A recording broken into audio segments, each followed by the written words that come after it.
everything contracts, and then it enlarges the chest cavity and allows it to fill. And that's an active process. During the passive process, everything relaxes and allows it to move out. Okay? All right. So then we have the actual physiology of the respiratory system. And again, we're going to talk about some of my favorite things, osmosis and diffusion. Okay? This is what allows the body to be provided with oxygen and carbon dioxide to be eliminated. And the easiest way to think about this is carbon dioxide is the poop of the respiratory system. Sounds crude, but it is what it is. So as we breathe oxygen in, it's no different than eating food. What happens? We eat food, our body takes in what it needs, it creates waste, and then pushes the waste out, right? It's the same thing with oxygen. The body takes in oxygen, takes what it needs from not only the oxygen but air, because air is 79% nitrogen, 20.9% oxygen, 0.1% inert gases and other stuff. So it takes in the oxygen that it needs, takes in the nitrogen that it needs, and once it's done with it, it creates carbon dioxide as a byproduct. That is a byproduct known as a waste. Okay? It's what's left. And so our body says, now that I don't need this, let's get it up out of here. And that's what the respiratory process does. The reason it does that is there are chemoreceptors inside of our blood vessels that say we have not enough oxygen, too much carbon dioxide, so we need to breathe a little faster or breathe a little slower to make this stuff move and keep a good balance of what's supposed to be in there. Okay?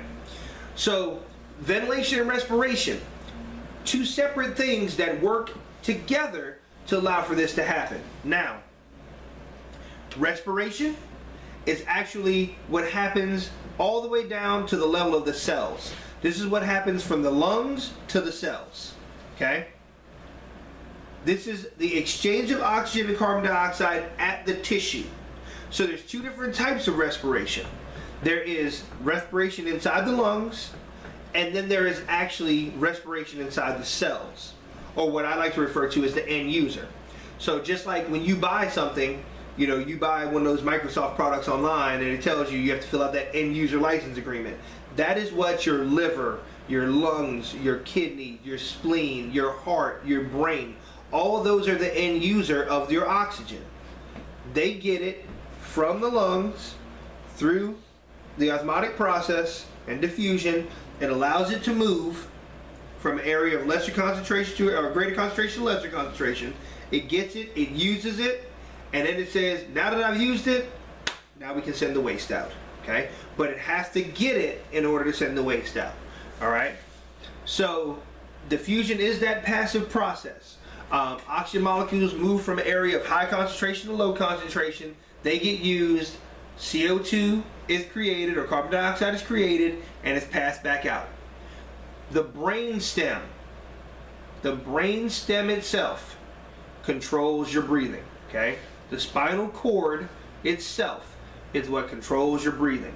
And this happens because the spinal cord sits in a fluid-filled sac known as the meninges, and inside that sac is cerebral spinal fluid. There are chemoreceptors inside of there that are constantly reading the amount of oxygen and the amount of CO2. And as it reads the amount of oxygen and CO2, it says we have too much, we have not enough, and it feeds right here to the back of the brain at the very, very base. Okay? This is what's referred to as our apneustic center. That's where we breathe from. And it's telling it, breathe faster, breathe slower, breathe deeper, get more oxygen. You got too much oxygen, slow down a little bit, whatever needs to happen in order for that breathing to take place, that's what it does. So it picks up constantly. Our body is constantly working in that way to tell how much oxygen versus how much carbon dioxide we have in it at any given time. This is why, remember we were talking about herniation just a minute ago, and we were saying if this area of the brain gets compressed, all those primary functions, breathing, going to the bathroom, everything from being able to eat, anything, are all affected because they're squeezed. So nothing there is going to work right. So if you have that squeeze against the brain, you're going to breathe differently, or you're going to breathe erratically because the body can't function, because you're putting pressure on something that normally has no pressure on it. Okay? Kind of clear as mud. Yeah. It'll get a little clearer, I promise. Okay? It'll get a little bit clearer. Okay? So the other part of this process is ventilation. Now, interestingly enough, ventilation is only air moving in and out of the lungs. That's all. That is it. Okay? There's a couple different parts to this, but air literally moving into the body and or into the lungs and out of the lungs. Okay? And there's a third part that's not listed here, and that is what is referred to as oxygenation. Oxygenation is actually breathing itself. That is air moving into the body. That's it coming into the nose, into the mouth, and getting to the lungs. Okay? So there's oxygenation, ventilation, and then respiration. Okay? There's oxygenation, ventilation, and respiration.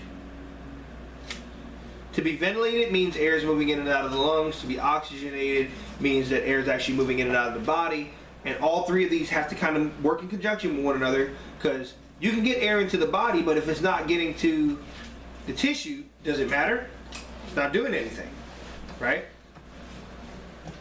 So there's a couple terms you see there. The first one we'll talk about is tidal volume. Okay? This is the volume that you're taking with each breath. Okay? In the average adult, it's 500 to 900. Okay?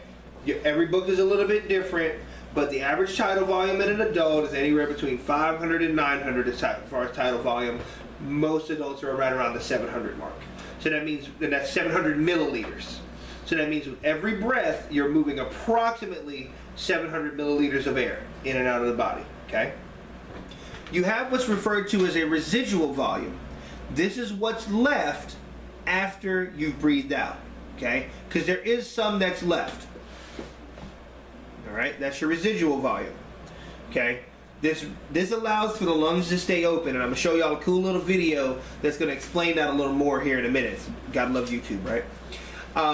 And then, of course, we have what's referred to as minute volume. Dead space. I apologize. Dead space is the area where air just stays. It's kind of trapped. So what happens with dead space is you breathe in, there's the space where oxygen is there, but it's not going to get used. That's the area between the carina and the mouth and the nose. So that's the area, the air that comes into the body, but it never actually gets utilized. It literally gets blown in and out every time, and this air will never get used. What gets down is it's wasting air. Wasting air. That's pretty much what we're doing. Yeah. And then, of course, we have the minute volume. This is how much you move in a minute minus your dead space. Okay? So to calculate that, there's an actual formula. It's respiratory rate times tidal volume equals minute volume. How fast are you breathing versus how much air you're moving. So say you're breathing 20 times a minute times 700 milliliters every breath, you're moving 14,000. No, 14,000. Yeah, I had it right. 14,000 milliliters a minute. Okay, that's going to be your minute volume. Okay, so that's how you calculate that. Now, are we ever really going to get that ridiculous with counting it? Not really, but it's something good to know. You know, doctors do it, what have you. But the thing is, we kind of want to know how much that person is breathing, because you'll be able to get a good look at adequate ventilation based on it. And the thing that we look at to look at that is chest rise and fall. Is that chest rising and falling like it's supposed to? If not, why not? Okay? That's what our meat and potatoes when it comes to that. Okay? So, normal breathing. I'm a big fan of, in order to know if somebody is breathing badly, we got to know what breathing good looks like, right? Seems simple enough. So, normal rate and depth. Good chest rise and fall, right? A regular pattern. You see somebody breathing, inhale, exhale. Nice and easy. No real work of breathing. They're not struggling to breathe. When you hear somebody breathe, and when we get into patient assessment, we're going to do this a lot. Once we start patient assessment, you'll be taking vital signs on each other every day. first thing in the morning. You'll come in, you'll grab a jump bag, y'all take each other's vital signs, blood pressure, pulse rate, you'll listen to each other's lungs, because I want you to get used to listening to blood pressures, listening to lung sounds. And when you listen to lung sounds, all you're going to hear is just a faint whisper. If you hear anything else, there's something else going on. Like, whether it's wheezing or anything else, you'll hear what abnormal lung sounds. I might come in here, because I'm an asthmatic, and so I'll come in here one day without my inhaler and let y'all hear what wheezing and whatnot sounds like. It's very interesting. Also, we're probably going to be going to a nursing home one day. I'm setting that up so we can go over there to a nursing home and let you hear what some of these lung sounds and get vital sounds on patients that actually have major medical problems, things of that nature, so you can see what some of these abnormal things look like. Okay, and also there'll be just a minimal amount of movement of the abdomen. Well, again, that depends on the size of your patient. You have somebody like me, you're gonna have a little more abdominal movement, but most patients you'll see just a little bit, nothing to really write home about. But conversely, or on the flip side of that argument, if you have somebody that is having labored breathing, okay, they're gonna have muscle contractions, and you'll even see it. You'll see more breathing from the belly, or after you've done a heavy workout, something like that, you'll see them breathing differently. You'll see the muscles in the neck being used to breathe. You'll see the muscles, smaller people, you see muscles in the chest. If you got a big person and you see the muscles in the chest being used to breathe, that's a problem. Pale, cool skin. Pale, cool skin is always a sign of shock, okay? Pale, cool skin, you can write that down and take that to the bank, cash it. Pale, cool skin is always a sign of shock, which means that for whatever reason, the body is not getting something. It could be the body's not getting oxygen. It could be the body doesn't have enough sugar, but the body is missing something. It's not working properly. So because of that, the body immediately starts to pull blood from the extremities to the core, so the oxygen that it does have can get used by the major blood vessels, by the major organs. It's called shunting. The body automatically does that, okay?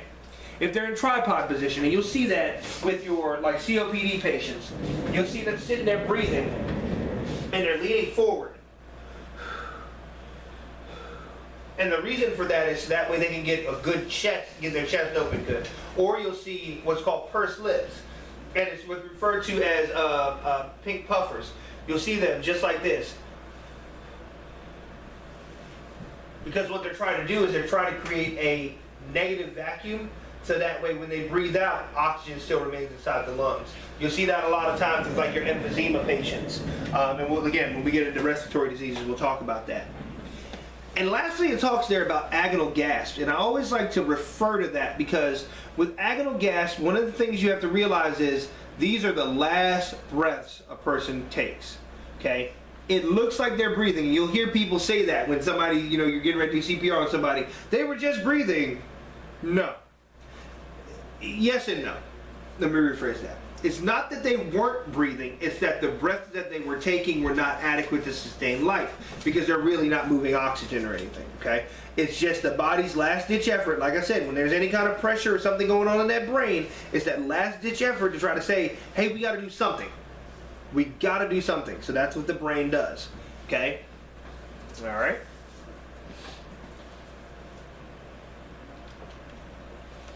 Then we have our circulatory system. And part of what we're going to do with the circulatory system today is I'm going to give you a sheet before y'all leave, or actually before we finish with this chapter, and it's called the 21 points of circulation. We talked about this. And the 21 points of circulation is the 21 areas of the body, not necessarily just blood vessels, but areas of the body in which blood moves through the oxygenation and deoxygenation process, okay? And the reason this is important is it helps you to understand that if a person is in shock, what areas can be affected, and what have you. It's very, very good. Trust me, I don't give busy work. It's not a thing. So I give it to you because it's very good for you to understand exactly how what we refer to as hemodynamics, or the blood system and maintaining a homeostasis work. It's very, very important for patient care. Okay. So what it is, our circulatory system is a arrangement of blood vessels, both oxygenated and deoxygenated, that allow for blood to move throughout the body. to become oxygenated and take oxygen to that end user, carry waste back out the body, okay? So there are two different circuits that operate here. There's one that circulates through the body, which is referred to as the systemic circulation. And then we have what's referred to as the pulmonary circulation, which is blood being carried from the lungs to the heart and back, okay? So this system consists of arteries, it consists of arterioles, excuse me, let me go back one. Arterioles, capillaries, venules, and veins. Now, like I said, it starts out with the larger vessel, and then you see that IOLE, that is the smaller vessel. Then it moves to the capillaries. The capillaries is where your gas exchange takes place. Put a little star next to that because that's important to understand. Arteries carry oxygenated blood. Arterioles are smaller and carry oxygenated blood. It gets to the capillaries. That's where gas exchange takes place. This is both at the lungs and at the organ. So if, say, we're talking about blood going from the heart to the liver. The blood leaves the heart via the aorta, travels through an artery. Travels from that artery into an arteriole, travels into the liver, through the hepatic artery, into the liver, feeds the liver, hits the capillary, that's where it feeds the liver. Gas exchange takes place, oxygen comes off, carbon dioxide goes in, it goes from the capillary to a venule, okay? A venule is a deoxygenated vein that's smaller, then it goes to a vein, then it goes back to the inferior vena cava and back to the heart to be reoxygenated, okay? So we're going to talk about how that system actually works here in a second. All right? So this is the actual system here. This is what you're going to see here, okay? This is your anatomical view of what the heart does, okay? You have your right atria, okay? You have your tricuspid valve, and this is an easy way to remember this.